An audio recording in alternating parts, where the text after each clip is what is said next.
Bonjour et bienvenue sur la chaîne. Je vous retrouve aujourd'hui pour faire le point de mes petites lectures que j'ai clôturées cette semaine comme habituellement tous les dimanches. Alors il y a un solide tas comme vous avez l'habitude, mais je pense pas que ça prendra des heures parce qu'il y a pas mal de continuations de séries, de sagas. Donc voilà, je pense que j'aurai moins de choses à vous dire vu que j'en ai déjà longuement parlé précédemment pour la plupart. On va voir quoi qu'il en soit, mais n'hésitez pas à vous procurer une petite boisson, un petit thé, de manière à ce que ce soit bien confortable pour vous. Je démarre. Je vous montre la pile comme d'habitude. Vous voyez, il y a énormément de choses, mais déjà tout ça, le bas, ce sont des BD. Là, on a de l'autre côté des mangas et... deux, trois petits livres bien sûr, hein, mais des continuations de sagas pour la plupart. Bref, je vais pas épiloguer davantage et on va commencer.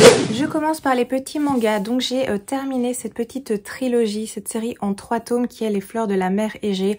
Le premier tome, le second tome et le troisième tome. Je vous avais parlé du premier tome la semaine passée me semble-t-il parce que je l'avais clôturé.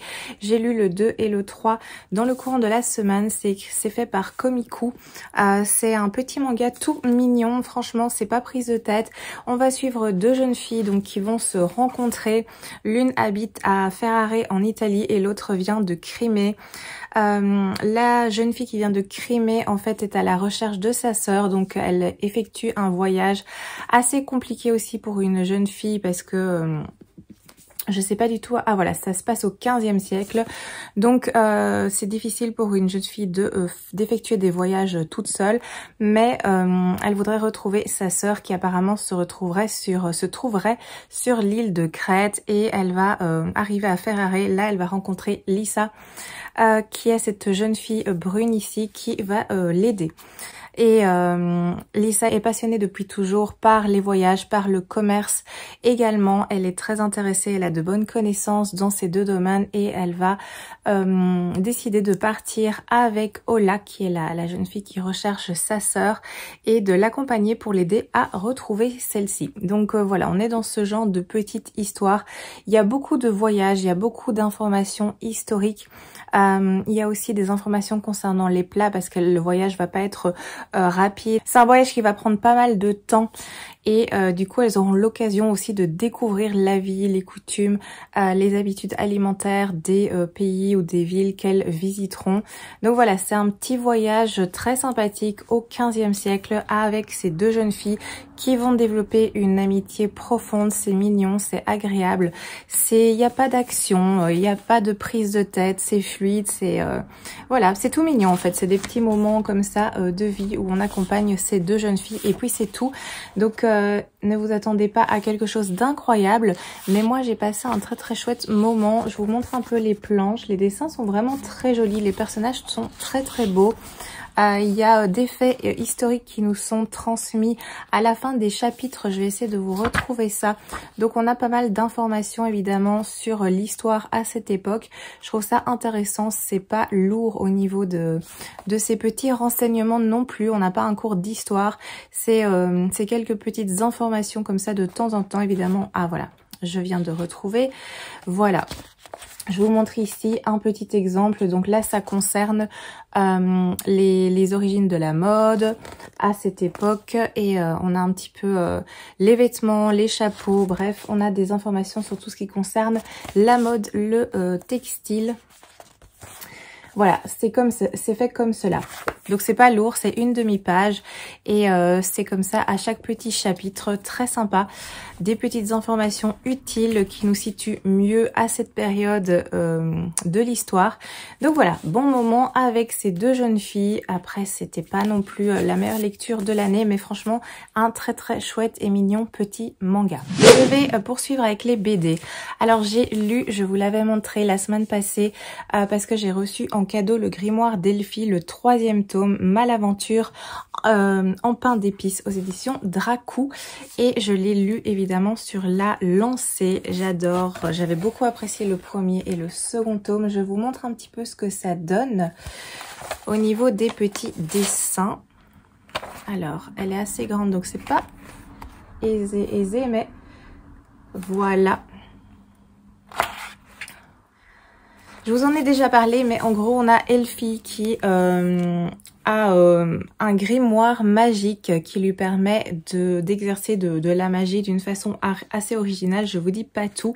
Elle vit avec deux de ses sœurs parce que leur mère est décédée. Leur mère avait un petit côté sorcière et bref, les trois jeunes filles, les trois sœurs se sont retrouvées assez démunies et la grande sœur a pris l'initiative et a eu le projet en fait d'acheter un grand camion pour en faire une librairie au rez-de-chaussée et à l'étage leur habitation. Donc voilà, on a ce camion qui se trouve ici que vous voyez là, qui constitue en fait une librairie et une habitation en même temps. Et donc ces trois sœurs vivent dans ce camion et traversent la France. Il se passe plein de choses évidemment. Ici, elles vont arriver dans un petit village juste au moment des fêtes de Noël et il va se passer quelque chose en rapport avec de la sorcellerie. Je vous dis pas quoi, mais Elfie va rencontrer une jeune fille qui est la fille de la boulangère du village et les choses vont un petit peu s'emballer et dégénérer, mais c'est vraiment super chouette comme petite histoire. C'est bien fait, c'est agréable, c'est tout mignon, c'est tout doux, c'est intéressant. Bref, j'aime beaucoup. Donc j'ai j'ai lu ce 3e tome avec beaucoup de plaisir et encore merci pour le cadeau, mon pire. Pour les BD, j'ai terminé la saga Voro, c'est fait. J'ai lu le tome 8 et le tome 9, donc ce qui étaient les deux derniers de cette saga dont je vous ai déjà parlé plein de fois, donc je vais pas m'étendre, mais c'était super chouette, j'aime beaucoup, j'ai apprécié cette saga, c'est très bien fait, c'est jeunesse bien sûr, il y a des facilités, etc. Mais l'univers est riche, c'est bien construit, c'est bien fait, c'est intéressant, il se passe plein de choses, l'ambiance est très sympathique, les personnages sont agréables, donc vraiment très très chouette moment avec cette lecture. C'est aux éditions Casterman et cette BD coûte 12 €. Donc je trouve ça très peu cher vu que la BD est quand même assez épaisse. Elle fait entre 150 et 200 pages, couleur bien sûr vu qu'on est dans de la BD. Et voilà, moi je suis quand même assez surprise du prix et de la qualité des ouvrages. Donc voilà, ça vaut la peine d'aller jeter un œil si vous avez l'occasion. En tout cas moi j'ai beaucoup apprécié et j'ai passé un super moment avec cette petite BD. Je passe au roman et je poursuis toujours dans les séries. Vous voyez, il y en a pas mal. J'ai lu le tome 14 de Agatha Raisin, à savoir Gare aux fantômes de MC Beaton aux éditions Albin Michel. Toujours, j'ai continué, j'avais un petit peu mis en arrêt la saga, mais là j'ai eu envie de reprendre. Ici, il était question en plus de fantômes, donc ça passe bien avec la période, avec l'automne. Et du coup, ici, on va retrouver notre Agatha Raisin habituelle qui va enquêter parce que apparemment dans le village d'à côté, me semble-t-il, il y a une vieille dame qui s'est déjà plainte auprès de la police qu'il y a des fantômes qui la dérangent le soir, donc qu'elle entend des bruits, qu'il y a des phénomènes assez bizarres qui se passent la nuit chez elle. Et cette vieille dame est assez peu appréciée en fait par ses voisins et par le village de manière générale. L'enquête auprès de la police n'a pas abouti, hein. On pense que possiblement elle affabule pour attirer l'attention sur elle, des choses comme ça. Elle est en très mauvais termes aussi avec ses enfants. Elle a une fille et un garçon qui sont adultes vu que cette dame est âgée, mais ils s'entendent pas très bien. Bref, à un moment donné, Agatha Raisin va se pencher sur cette affaire avec son nouveau voisin parce qu'elle a encore un nouveau voisin qui va arriver et qui lui aussi est intéressé par cette histoire et qui souhaite aussi démarrer une carrière entre guillemets de détective. Et donc Agatha et ce voisin qui se nomme Paul vont enquêter et passer une nuit tout d'abord dans la maison de cette dame. Je vous dis pas ce qui se passe ensuite, mais quelques temps après, évidemment, il va y avoir un drame, à savoir que cette vieille dame va être retrouvée morte chez elle. Donc on sait pas trop quelle est la raison et évidemment, Agatha et ce fameux Paul vont enquêter encore plus pour savoir ce qui s'est passé et ils vont apprendre plein de choses, bien sûr. Donc voilà un petit peu au niveau du résumé. J'ai bien apprécié ce tome-ci, il se passe plein de choses. On est un peu dans la thématique des fantômes, évidemment, évidemment du surnaturel, mais également de la chasse au trésor avec un aspect historique qui est présent, des recherches historiques, des recherches dans le passé. Donc j'ai beaucoup apprécié. Agatha est toujours fidèle à elle-même. Elle prend un petit peu plus de... Elle se prend un peu plus en main, je trouve. Elle a toujours un problème avec elle-même. Elle est très critique envers elle-même, mais je trouve que elle s'y prend un petit peu mieux. Elle gère mieux aussi les hommes dans son entourage. Et voilà, j'ai passé un bon moment. Elle ne m'a pas dérangée comme au début. Je vous avais dit qu'il y a un moment donné où j'avais un petit peu de mal avec ce qui se passait et la façon très critique qu'Agatha a envers elle-même. Mais ici, ça va mieux. Donc voilà, je vais continuer dans ma petite lancée parce que j'avais été chercher à la bibliothèque, ça je vous avais montré, ça date maintenant, mais j'avais pris le tome 14, 15 et 16, je pense. Donc j'en ai encore 2 en ma possession et je vais un petit peu avancer là-dessus, mais c'était sympathique cette lecture, ça se lit très bien, ça se lit très vite. C'est pas spécialement prise de tête, je pense que vous connaissez un petit peu les Agatha Raisin, c'est un peu le premier connu dans le domaine du cozy mystery. Toujours dans les suites, j'ai terminé Neil, les secrets de Neil, donc c'est le second tome de Lynn Matson, c'est aux éditions Pocket Jeunesse que je l'ai. Et je l'ai beaucoup plus apprécié que le premier tome. Donc Neil, c'est cette histoire où on a des adolescents qui vont soudainement se retrouver transportés de manière magique sur une île où il y a d'autres adolescents qui y sont également. On va leur apprendre qu'ils ont une année entière, donc 365 jours, pour trouver un moyen de quitter Neil, sinon c'est la mort qui les attend. Le seul moyen de quitter cette île, c'est au moyen des portes qui apparaissent à l'heure de midi sur l'île, de façon aléatoire a priori. Et du coup, c'est un petit peu une course contre la montre pour arriver à prendre une de ces portes, retourner dans le monde réel et éviter la mort après les 365 jours. Voilà pour la thématique. Et dans le premier tome, j'avais eu pas mal de soucis parce qu'il y a une romance qui est extrêmement présente et qui prend toute l'importance sur l'intrigue. Moi, ce qui m'intéresse, c'est de savoir... ce qu'il en est exactement de Neil, d'avoir les tenants et aboutissants, de percer tous les secrets et de savoir comment ça fonctionne, pourquoi, comment. Et dans le premier tome, au début, ça se passe bien. Et puis, il y a une romance cucul-praline un petit peu. Mais bon, ça s'adresse à un public adolescent, donc je comprends. Mais moi, personnellement, je suis déjà pas une grande fanat de romance. Et en plus, quand c'est une romance adolescente très cucu, voilà, ça me botte pas des masses. Donc j'avais eu un souci avec la romance et j'avais quand même eu envie de continuer, déjà de 1 parce que j'ai la trilogie dans ma palle et de 2 parce que malgré le souci que j'ai eu avec l'aspect romantique de l'histoire, j'ai quand même envie d'arriver au bout de cette saga et de savoir ce qui se passe réellement sur Neil. Moi, ça m'intrigue. Donc, je m'étais lancée dans le deuxième tome et je l'ai davantage apprécié parce que là, on se recentre plus sur Neil, sur cette île mystérieuse. On perce ses secrets, d'ailleurs c'est indiqué dans le titre. Donc je suis contente à ce niveau-là, l'intrigue est replacée sur moi, ce qui m'intéresse. Alors je vais pas trop entrer dans les détails pour que vous puissiez quand même avoir la surprise si vous souhaitez, tout comme moi, lire cette saga. Je vais pas vous dire ce qui se passe dans ce second tome. Donc je vais pas vous faire le petit résumé, mais sachez que je l'ai beaucoup plus apprécié.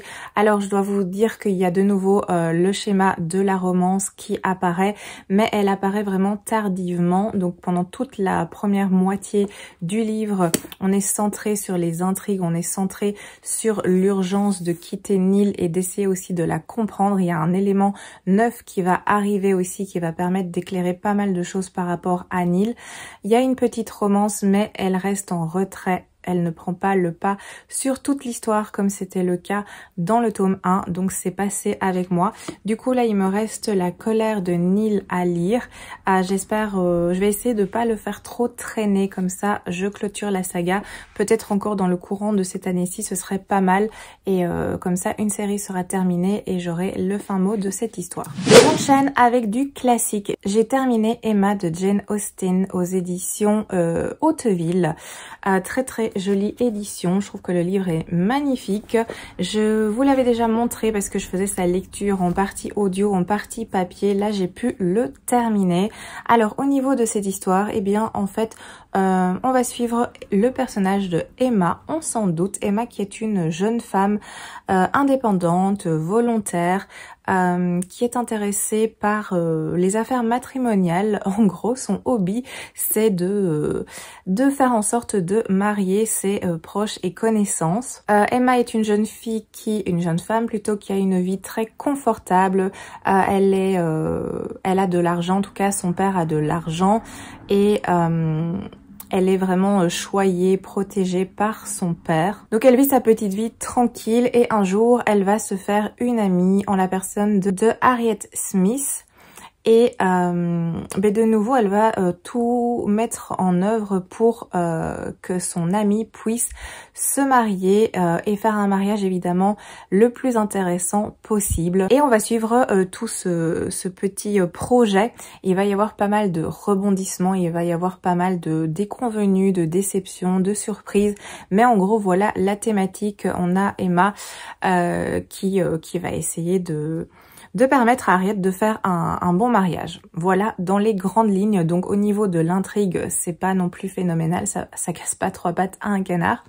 Mais j'ai passé un bon moment avec cette lecture. Alors c'est pas à mon sens le meilleur de Jane Austen. Moi j'ai lu évidemment Orgueil et Préjugés, et j'ai lu l'autre aussi qui est assez connu et je ne me souviens plus du titre. Je vais réfléchir et je vous le mettrai en bas, mais j'ai lu ces deux-là. Donc celui-ci, je l'ai moins, c'est pas que je l'ai moins apprécié, mais il est un cran en dessous, à mon sens, même si ça n'a pas été une lecture catastrophique. J'ai passé un bon moment, mais j'ai préféré les deux autres, tout simplement. Alors, évidemment, histoire classique, on s'en doute quand on se lance dans du Jane Austen. C'est une histoire qui va parler d'amour, il va y avoir de la romance, il va y avoir une question d'amitié, il va aussi y avoir des questionnements concernant la société à cette époque. Donc ça tourne autour de ce genre de thématique. L'histoire se déroule évidemment en Angleterre à l'époque victorienne, donc 19e siècle. On est plongé dans cette atmosphère, on est plongé dans cette époque. C'est très bien fait, c'est très agréable aussi. Si on aime évidemment ce genre de choses, moi j'apprécie les romans historiques, donc ça me dérange pas du tout et j'ai apprécié le style. La plume aussi est ancienne et classique, donc les tournures de phrases sont différentes de ce dont on a l'habitude maintenant. Mais moi j'apprécie beaucoup. C'est vraiment un dépaysement, c'est très agréable. C'est une plume qui comporte beaucoup de descriptions, qui s'attachent aux détails, aussi bien des lieux que des vêtements, des toilettes des femmes, des costumes des messieurs, etc. Donc il y a beaucoup de descriptions. Il n'y a pas d'action, hein, comme vous l'avez compris, je pense, ça reste assez linéaire. Il y a des rebondissements, mais simplement dans le sens des surprises, parce qu'il y a des choses qui ne se déroulent pas comme on s'y attendait. Après, il n'y a pas de grande bataille, il n'y a pas de duel, ça reste une histoire vraiment assez simple où on va suivre Emma. Il y aura également d'autres personnages qu'on va rencontrer qui vont l'accompagner également. Le personnage de Emma, par contre, je trouve que c'est un personnage... Au début, j'ai eu du mal parce que c'est une jeune fille qui est, je l'ai trouvée assez hautaine, sûre d'elle, capricieuse, imbue d'elle-même en fait. Elle est pas très agréable au début. Là, un petit côté prétentieuse, bref, pas mal de caractéristiques en fait qui la rendent antipathique. Ça s'améliore au fil des pages, donc ça va, mais c'est vrai que pendant une grosse partie du roman, je l'ai trouvé clairement antipathique. Mais bon, à part ça, c'est agréable, je sais pas quoi vous en dire plus. Si vous avez déjà lu du Jane Austen, vous voyez un petit peu le style, le genre de récit que c'est. Si vous ne connaissez pas, ben, je vous invite à découvrir, en vous signalant que moi, j'ai pas trouvé que celui-là était le meilleur de Jane Austen. J'ai pas lu tous les Jane Austen non plus. Après, chacun se fera son propre avis, mais j'ai apprécié le voyage à l'époque victorienne dans cette Angleterre aux côtés de Emma et des autres connaissances et des autres personnages qui vont intervenir. J'ai également fait la lecture de La chanteuse de bal de Julien Rampin aux éditions Le Livre de Poche. Dans ce récit, on a une histoire qui se passe dans le village de Beautemps, qui est un petit village où tout le monde se connaît. C'est cette ambiance comme ça, petit village très convivial. On va suivre plusieurs personnages dans ce village. Donc on a les sœurs jumelles Claude et Claudine. On a également une coiffeuse très peps, très pétillante qui est Juliette. On va suivre aussi Simon qui est un infirmier qui a du mal à se remettre et qui a des peines de cœur. On a d'autres personnages aussi, mais principalement ce sont ceux-là qui vont intervenir. On a aussi un autre personnage haut en couleur qui va arriver. Mais bref, on passe un petit peu de temps dans ce petit village au début. On va très vite apprendre que tout ne fut pas rose dans ce village parce que il y a 40 ans, je pense, il y a eu un terrible incendie qui a fait des morts. Donc il y a 7 jeunes qui ont été tués dans cet incendie lors d'une fête le 14 juillet. Donc on sent qu'il y a évidemment toujours une lourdeur et une tristesse qui accompagne ce drame. Et le village est en plein préparatif aussi pour cette fête et cette commémoration du coup du 14 juillet. Et là, il y a une mystérieuse femme qui va arriver et qui évidemment va interpeller et chambouler un petit peu tout le village. Et voilà, plein de choses vont se passer, plein de secrets aussi vont être mis en lumière. Et ça va tourner autour de ça. Donc il y a l'aspect, l'élément l'incendie et le drame qui s'est passé il y a 40 ans avec la situation présente et actuelle. On va suivre tous ces petits personnages et voilà, ça c'est le résumé. J'ai passé un bon moment avec cette lecture, c'était agréable, ça se lit vraiment tout seul. Bon, déjà le livre est pas super épais non plus, c'est un livre qui fait 300 pages à peine. Donc ça se lit super vite, c'est des petits chapitres assez courts, la plume elle est agréable, elle est prenante, elle est fluide, elle est pas compliquée. Donc on passe un bon moment à ce niveau-là.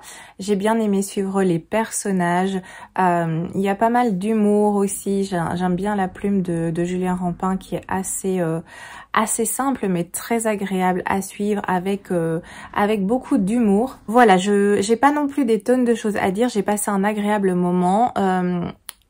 Je pense que j'en attendais peut-être un petit peu plus, peut-être aussi du fait du peu de pages, peut-être que j'aurais apprécié avoir un petit peu plus de pages pour ce roman. L'ambiance petit village, j'ai bien apprécié, suivre les personnages comme ça, j'ai bien apprécié. On découvre les secrets évidemment des uns et des autres, il y a pas mal de choses qui sont liées. On fait la lumière sur tout cela, c'est un schéma que j'aime bien de manière générale et ici il est bien réalisé, ça m'a plu. C'est un roman assez feel good au final qui va parler de pas mal de choses.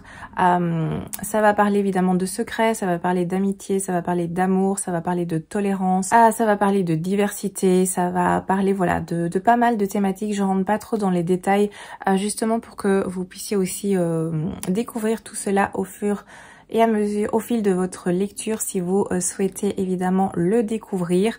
De Julien Rampin, j'avais lu l'autre livre, Grandir un peu, je pense que c'était ça, que j'avais bien apprécié. Je pense que je préfère toujours Grandir un peu à celui-ci. Mais voilà, c'est une lecture qui fait passer un bon moment et c'est tout ce que je lui demandais. Donc voilà, pas de soucis à ce niveau-là. Dans les continuations de série, il y a celui-ci. J'ai lu le tome 2 de cette saga, Les Royaumes de Pierre d'Angle de Pascal, Kiwiger ou Kiwigé, je ne sais pas, aux éditions Rouergue. J'ai ces éditions-là en grand format qui sont vraiment très très belles, même si les poches sont très jolies. Il est sorti en poche. Je ne sais pas s'il y a les 4 déjà, mais je pense. Donc voilà, au cas où si ça vous intéresse, sachez que les poches existent.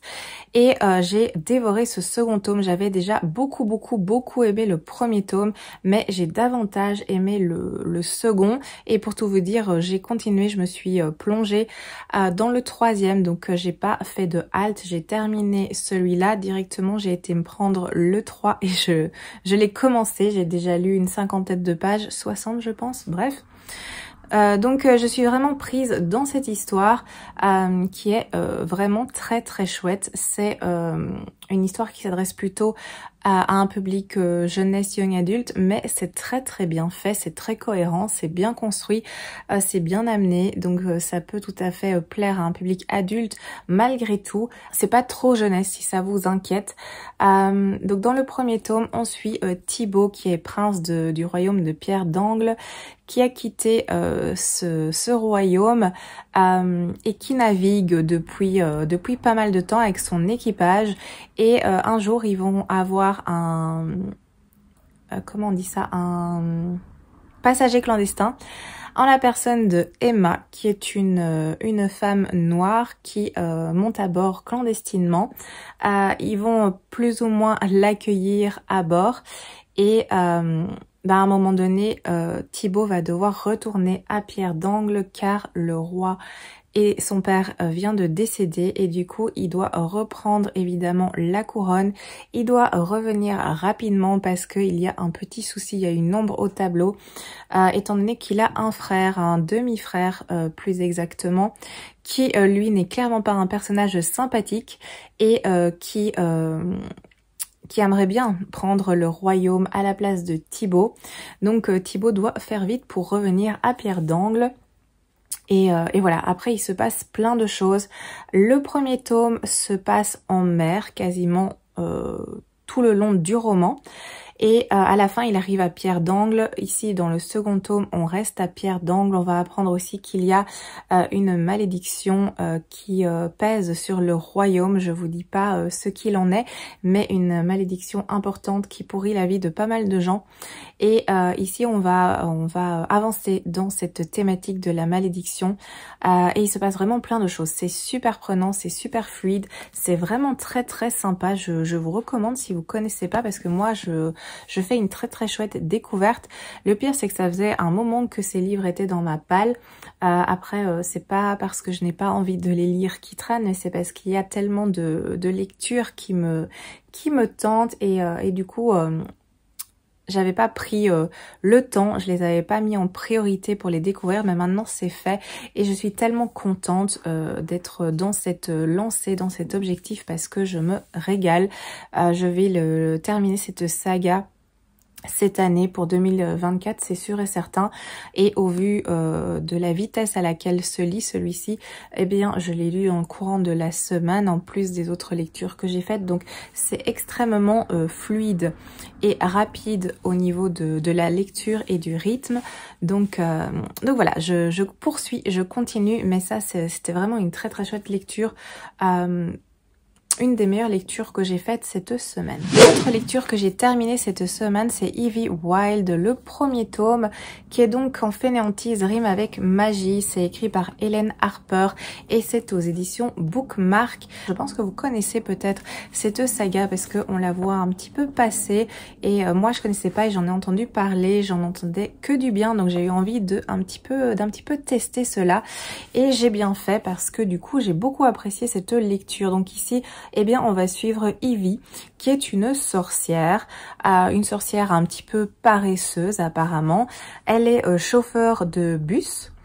Et elle vit sa petite vie tranquille, sans trop de contraintes, avec pas mal de temps pour elle, parce que voilà, elle aime bien tout simplement. Et un jour, une erreur va être commise et je vous dis pas comment ni pourquoi, mais elle va se retrouver en fait liée magiquement à un homme, un sorcier qui s'appelle Winter, Raphaël Winter, qui est sorcier de la branche arcane, donc c'est une organisation magique importante. Et elle va se retrouver magiquement liée à lui, ça veut dire qu'ils doivent doivent du coup faire équipe. Ils peuvent pas être séparés trop longtemps, sinon ils ont des soucis physiques. Donc c'est un lien très fort. Du coup, ils vont être obligés de former un duo. Ils sont contents ni l'un ni l'autre, bien entendu, de cette erreur. Et là, le travail que doit faire Winter, c'est des travaux d'enquête. Et là, actuellement, eh bien, il doit enquêter sur le vol d'un objet. Et donc, Evie va l'accompagner. Et en menant cette enquête, eh bien, ils vont découvrir qu'il se passe quelque chose de plus important. Et du coup, bien sûr, ils vont enquêter là-dessus aussi. Voilà pour le petit résumé. Et comme je vous l'ai dit, c'était très chouette. J'ai fait une belle découverte aussi avec ce livre, ce premier tome. J'ai bien apprécié l'histoire, j'ai bien apprécié les thématiques, l'univers magique. J'ai beaucoup apprécié. On est dans une enquête avec de la magie, avec beaucoup d'humour. C'est très sympa. J'ai bien apprécié cette petite lecture. Ça se lit très bien. Après, le livre est pas épais non plus comme vous pouvez le voir, mais franchement ça se dévore, c'est très prenant. Oui, j'ai fait une belle lecture avec celui-ci. Le personnage de Evie est très sympa, elle est attachante, elle est drôle. Alors oui, il y a une petite romance qui arrive, mais on s'en doute un petit peu, donc c'est pas dérangeant parce que de nouveau l'enquête est l'élément principal de cette histoire. L'enquête, je l'ai trouvée bien construite, bien menée. Donc très très sympa. Franchement, une belle découverte. Je lirai les tomes qui suivent, même si je les ai pas encore en ma possession. Mais c'est une série que je vais continuer. Ah oui, d'ailleurs c'est parfait pour l'automne, si vous cherchez une lecture automnale. Sachez que celui-ci correspond très bien, étant donné qu'on a sorcellerie, enquête, un petit peu cosy, un petit peu de romance. Tout ça fait un petit mélange très agréable. Et enfin, dernière chose que j'ai terminée, c'est L'âme du vent de Amandine Grosso aux éditions Iméris. Je vous l'avais montré aussi précédemment parce que c'était une de mes lectures en cours. Et voilà, c'est terminé et j'ai beaucoup apprécié cette lecture. Donc ici, en fait, on va suivre Baya, qui est une Siroc oracle, donc c'est une oracle du vent, et elle vit dans la cité d'Iremer. Donc comme je l'ai dit, c'est une oracle, en fait, grâce au vent, et à son don évidemment, elle peut lire l'avenir dans des sphères qui contiennent de l'air, du vent. C'est un don qui, a priori, la destine à un dessein important, aux plus hautes sphères. Le souci, c'est que suite à la découverte d'une dangereuse maladie qui se développe dans les bas-fonds de la cité et qui se développe assez vite, eh bien Baya va être contrainte de quitter la cité pour partir à la recherche d'un remède. Elle va donc partir dans le désert qui n'est pas un lieu sans danger. Elle va être accompagnée par plusieurs personnages et on va la suivre dans cette quête, dans cette recherche pour trouver un remède et pour trouver aussi, pour du coup sauver la cité d'Iremer. Voilà au niveau du résumé.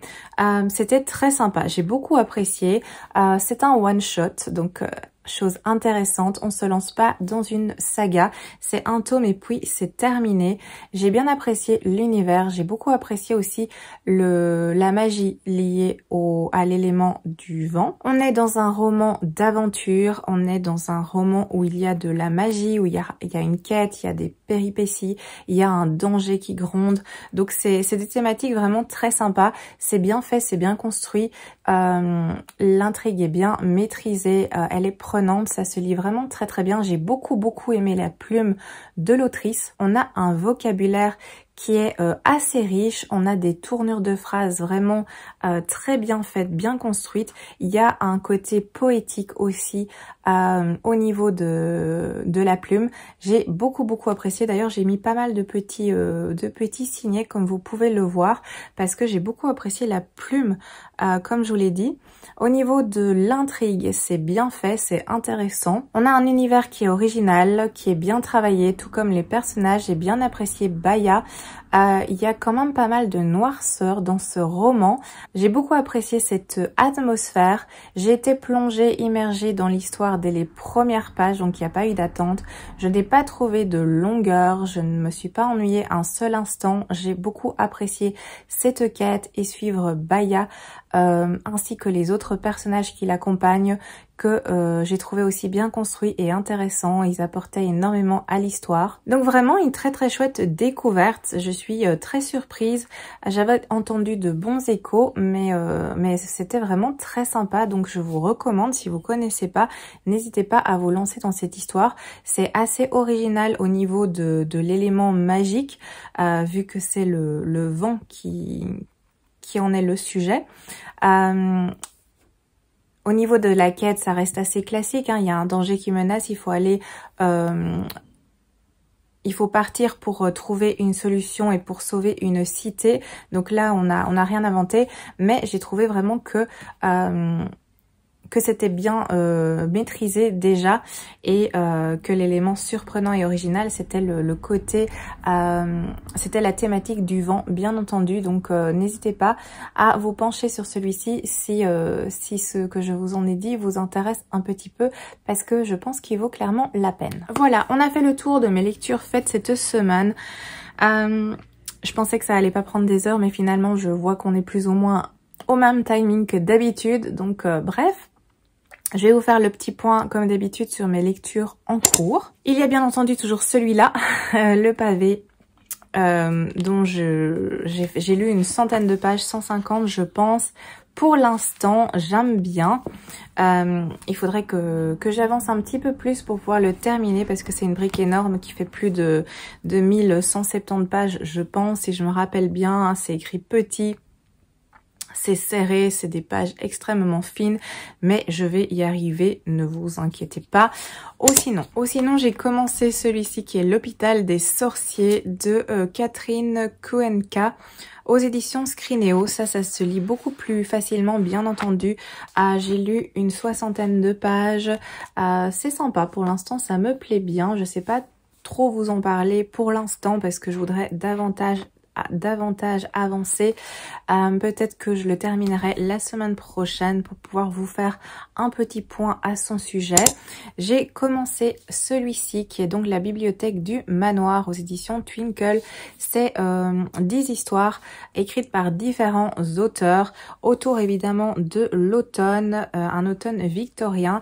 Là j'ai lu la première histoire qui était une histoire de Ellie S. Green.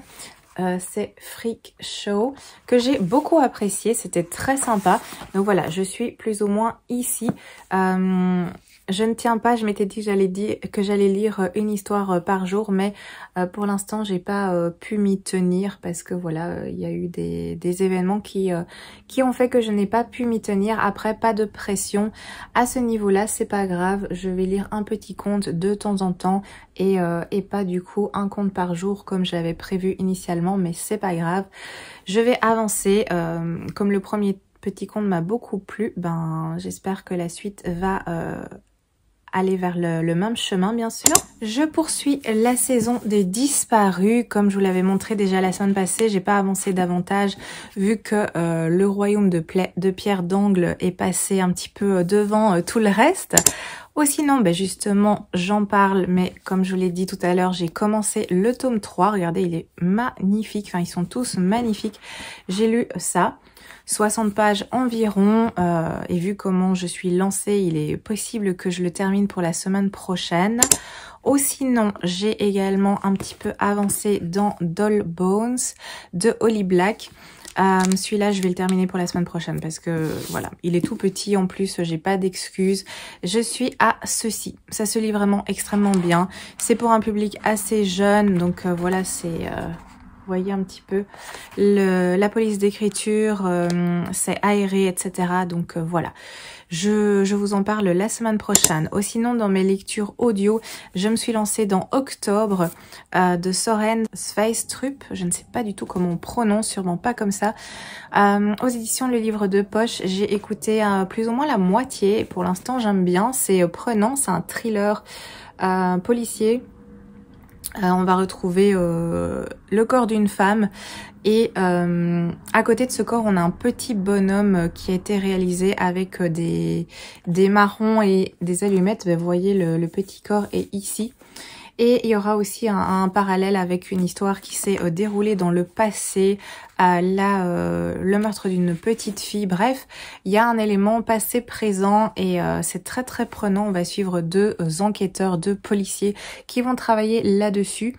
Pour l'instant, je passe un très très bon moment avec cette lecture. Et autre lecture audio que j'ai commencé, c'est celui-ci. Donc c'est un Fred Vargas, L'homme à l'envers. J'ai à peine commencé, vous voyez, j'ai écouté 30 pages, 39 pages. Donc je vais pas vous en faire un petit point maintenant, mais je vais un peu plus l'avancer pour la semaine prochaine. Donc voilà pour mes lectures en cours. Oh sinon, je ne suis pas retournée à la bibliothèque, mais j'ai reçu des petits cadeaux et je me suis acheté 2-3 livres. Donc je vais vous montrer ça. Alors en cadeau, j'ai reçu celui-ci, donc anthologie des Twisted Tales de Hachette, la collection Disney qui est vraiment très très jolie. Je vous montre un petit peu, il y a un jaspage comme ceci. Il est magnifique. Et en fait, il y a 8 nouvelles inédites. Je pense que vous connaissez un peu la série Twisted Tales, j'en ai parlé ici sur ma chaîne. Et ici, on a donc une anthologie avec 8 nouvelles inédites. Écrite par du coup les autrices qui ont fait les autres Twisted Tales. Ça m'intéressait beaucoup. Il est question apparemment déjà de Mulan, de Eric, Hercule. Je sais pas qui y aura encore comme autre personnage. De toute évidence, il y a un concernant le roi lion. Alors, on peut regarder en fait tant qu'on y est. Il y a un qui concerne Cendrillon, plutôt Anastasie. Qu'y a-t-il d'autre? Alors, 3 destins. Et si les triplés s'étaient rendus chez la sorcière? Alors là, serait-ce Rebelle? Les 3 frères de Rebelle qui vont chez la sorcière? Dites-moi ce que vous en pensez, mais je pense qu'il y a moyen. Ou sinon, nous avons aussi, ah super, celui-ci, qui est donc La planète au trésor, un dessin animé que moi personnellement j'adore, que j'ai regardé un nombre incalculable de fois. Il y a aussi Mulan. Là je pense que ce sera Maléfique, Aurore, oui. Le livre est vraiment très très beau. Là c'est la petite introduction. Et aussi non, qu'y a-t-il encore après Simba? On a Hercule. Et on a Eric, voilà, avec Ursula. Il y en a encore un autre ou c'est le dernier? Non, je pense que c'est le dernier. Voilà, du coup, pour les 8 petites histoires, et il m'intrigue beaucoup et je pense que ça peut se caser en automne. Donc, qu'en dites-vous? Même s'il n'est pas dans ma palle d'automne, j'ai très envie de le découvrir. J'ai également reçu celui-ci, donc Assistant to the Villain de Anna Nicole Meirer. C'est aux éditions Calix. Il est vraiment de toute beauté avec un très très beau jaspage. À l'arrière, il est comme ça. Peut-être que vous l'avez vu passer. Il me tentait pas mal. À l'intérieur, il y a ceci. J'en ai aussi entendu des bons retours. Donc je suis très curieuse de découvrir. À l'arrière il est noté: avec une famille à charge, avoir un job pour Evie-Sage n'est pas seulement important, c'est vital. Aussi, lorsqu'une mésaventure avec le plus célèbre vilain de Raindawn se solde par une offre d'emploi, elle accepte. Aucun travail n'est parfait bien sûr, et Evie commence à s'habituer aux têtes coupées et autres globes oculaires jonchant le sol. Après tout, une bonne situation est difficile à trouver, mais bientôt elle soupçonne un sabotage, quelqu'un veut éliminer son vilain, et ça, il n'en est pas question.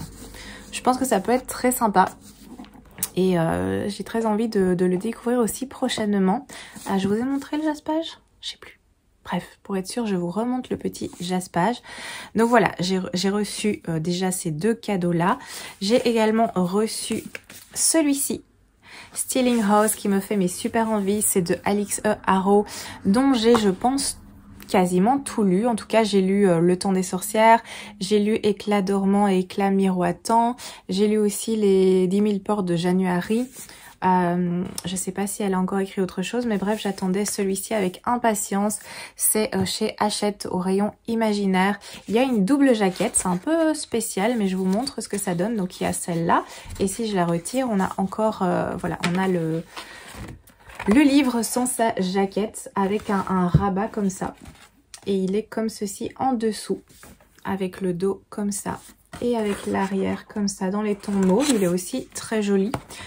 Donc voilà un petit peu au niveau de l'emballage du livre. Il n'y a pas de jaspage, il est assez simple pour le reste. Et je suis très curieuse aussi de le découvrir, de le lire. Qu'est-ce que ça raconte? La mâchoire en fer sculptée d'un portail, la langue rouge d'une allée, l'ombre noire de sycomore enchevêtrée. Dans les rêves d'Opale, la mystérieuse Starling House exerce une fascination lancinante. Comme si c'était pour elle que la demeure rayonnait de sa lumière ambrée frémissante dans la nuit brumeuse.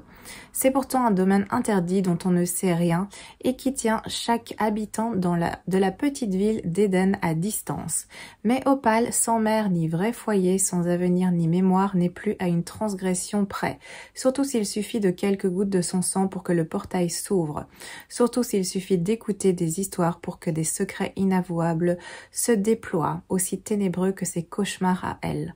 Entrez si vous l'osez. Ça me tente trop et je pense que ça peut être aussi parfait pour l'automne du coup, même s'il n'est pas dans ma palle d'automne, mais j'ai très envie de le lire. Donc voilà, cadeau également. Je suis très gâtée pour l'instant et j'ai beaucoup de chance, donc merci beaucoup pour tous ces cadeaux. Et sinon, j'ai été au club et je me suis pris 2-3 petites choses. Je me suis pris le premier tome d'un petit manga qui est Remède impérial à l'étrange médecin de la cour. C'est fait par... c'est aux éditions Kurokawa. Ça m'a donné envie de découvrir cela. Je pense que ça peut être très sympa. J'ai un peu regardé les dessins. On a des jolis dessins. En tout cas, moi, c'est ce qui me plaît. À voir ce que ça peut donner. Il n'y a que le premier tome qui est sorti. D'habitude, je prends le premier, le deuxième et éventuellement le troisième pour avoir une idée plus précise de ce que ça peut donner. Mais ici, je me suis dit que voilà, j'allais quand même me prendre le premier et tenter déjà comme cela. Sinon, je me suis pris aussi celui-là qui me faisait très envie, Caméra Obscura, aux éditions Rajo. C'est fait par Maëlle de Sarthe. Alors, on a ce jaspage qui est vraiment très beau, tête de mort, masque, un cœur, des couteaux, des lames. Ça peut être sympa et de nouveau, ça m'a donné envie pour l'automne parce qu'on parle d'une brume. On est à Londres au 19e siècle et on a la ville qui est plongée dans l'obscurité à cause d'une brume perpétuelle. Et plus inquiétant encore, certains cadavres se relèvent. On va suivre Léandre qui est un jeune lord et étudiant en médecine qui est persuadé que ces créatures sont la clé pour sauver sa sœur atteinte d'une maladie incurable. Il est prêt à tout pour percer leur mystère et même à s'allier avec Winifred, une journaliste aussi brillante qu'exaspérante. Donc clairement, on est dans un roman gothique qui m'intrigue beaucoup et que j'ai très envie de lire. Ouais. Je me suis également pris le nouveau Victor Dixon qui est Agence Perdido. C'est un premier tome, c'est les derniers retrouveurs, c'est chez Bayard Jeunesse. Alors, il est indiqué que chaque jour, des objets et des gens disparaissent. Vous les pensez perdus, ils ont été volés par des créatures venues d'un autre monde pour arracher des morceaux d'une autre. Les croque-mitaines. Voilà, moi j'ai lu juste ça, je me suis dit mais ça a l'air trop bien. Donc je me le suis pris. Voilà tout. C'est vrai que je l'avais vu, j'avais vu qu'il était annoncé et ça me tentait bien. Et quand je l'ai vu au club, je me suis pas posé 1 million de questions. Et de nouveau, j'ai très envie de le lire là, maintenant. Et je me suis pris une petite BD, plutôt un roman graphique qui est Horrible Monstre, qui est assez grand. Voilà ce que ça donne. C'est aux éditions Fleurus et c'est fait par Mia Cassani et Pep Boatella. Alors, je vous montre un peu l'intérieur qui est vraiment splendide. Alors, déjà, on a ça. Et au niveau des planches, c'est jamais aisé de faire ça, mais voilà un petit peu le style. C'est vraiment magnifique. J'adore. Voilà. Et il va être question, évidemment, de personnages connus comme Dracula ici. Qu'est-ce qu'il y a d'autre? Je jette un œil pour vous. On a donc le comte Dracula, on a les vampires, on a Frankenstein, on a les loups-garous, donc tout ce qui est créature de l'horreur. On a les momies, on a les sorcières. Et ce qui est assez sympa, c'est qu'on a une page avec, je vous montre, on a les sorcières. Donc je suppose que là, on va avoir des petites informations. J'ai pas encore lu, mais je pense qu'il va pas traîner. Et alors, juste après, on a le savais-tu. Donc en rapport avec les sorcières, je suppose qu'on aura des informations sympathiques. Là je vois le nécessaire vital de la sorcière, donc ça va parler de balai, anatomie d'une sorcière, voilà, des petites touches comme ça sympathiques. Ça parle de kraken aussi, voilà, il y a aussi le kraken. Bref. J'ai très envie de le découvrir et j'aime bien ce genre de petits, enfin pas petits parce qu'il est immense, mais de petits ouvrages. C'est toujours plaisant à découvrir et en général c'est magnifique à l'intérieur, donc j'aime beaucoup. Voilà pour mes petits achats et mes cadeaux. Pas de visite à la bibliothèque, ce sera sans doute pour la semaine prochaine, je sais plus, il faut voir quand est-ce que je dois rendre les livres. Bref, je vais vous laisser ici, finalement la vidéo est aussi longue que d'habitude ou plus ou moins pareil, mais c'est pas grave. Je vous remercie d'avoir regardé cette vidéo, j'espère qu'elle vous a plu. N'hésitez pas comme d'habitude à me laisser des petits commentaires, qu'on discute un petit peu de vos lectures ou de celles dont je viens de vous parler. Ça m'intéresse toujours et c'est toujours un très chouette moment d'échanger avec vous. Donc prenez soin de vous, passez un très beau dimanche. Je vous dis à très bientôt pour une prochaine vidéo.